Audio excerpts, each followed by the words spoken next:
basic introduction to strengthening your hamstrings. Super important. We're always strengthening the glutes, always strengthening the quads. We've done loads of work on the lower legs, like the stability muscles within the gastroc and the soleus and the relationship to the Achilles. But the hamstrings have got to be twice as strong as the quads. This is an entry-level exercise. If you've not done hamstring exercise before, this is so simple to do. You can do it any way you want. And all you're going to do is kind of like a reverse plank. So you're on your elbows. I like to lift and just place my hips in place there with my hands. And then you're going to balance for 5 seconds on each heel. And you'll start to feel it. Like any exercise, isolate the hamstring. So you're really feeling the hamstring. You'll feel it engage, and then you'll feel it working. And as you kind of go into the first, second, third reps, you'll start to feel it.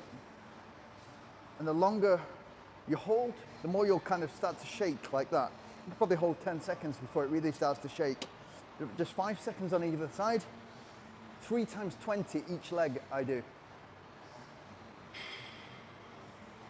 Make sure your heel is far enough away from your hips. So you're not kind of here, it will make it super easy. And you're not too far, it will make it more difficult because of the angles, because of the levers. So you want it just in between, around about there. So you can really feel it and you can really isolate the hamstring and feel the muscle belly of the hamstring engaging. Super important. It's such a good exercise, this. The benefits that I've got from it over the years, it's just that you're taking care of a big power muscle that's propelling you forward on every single step. It's so useful.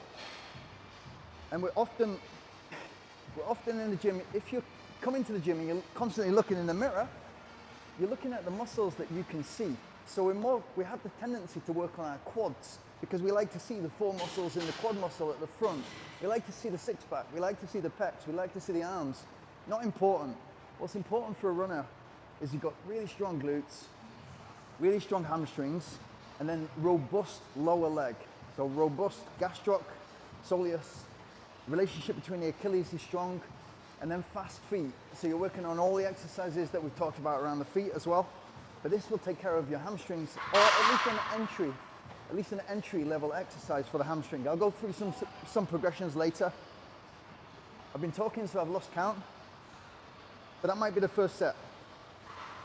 And then the different progressions that you can make just from this. So obviously you can do this at home, you can do it in the gym.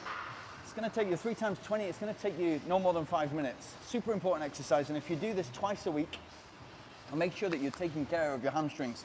You're doing what I like to think is the minimum on your hamstrings that you want. If you're doing the quad work, if you're doing the lower leg work, if you're doing the glute work, if you're deadlifting, if you're doing some lunges, that will take care of the hamstrings and make them powerful. And then some progressions from there would be, okay, so you can kind of start to walk out. And then you'll feel it gradually getting harder and harder and harder. Then walk back in. You can walk out and it'll hit a different side of the hamstring. You can walk across and this will hit different parts of the hamstring. What we often do when we're in the gym is you'll do the same exercise over and over and over again, and your body will become really good at tolerating the stress of that exercise, especially if you're doing something like this, 3 times 20 or 3 times 10.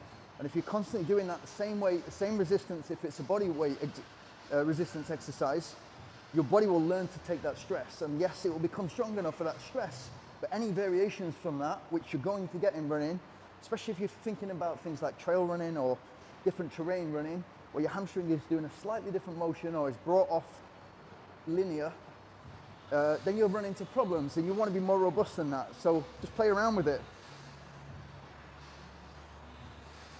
If you move the leg that's not on the floor, you'll realize that it's more difficult because all of a sudden your hamstring is engaging because it needs to do a little bit more work. And that's interesting as well.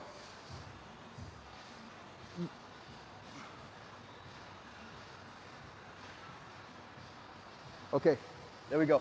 So 3 times 20 either side. The progressions, a few progressions from there. Play around with it. Walk out, walk back in, walk from side to side. And then you'll quickly figure out what works for you and where the muscle is being worked and where it's taking the stress. Don't do it more than twice a week to begin with, and do it every sort of 3-4 days. The most important is do it on your first recovery day.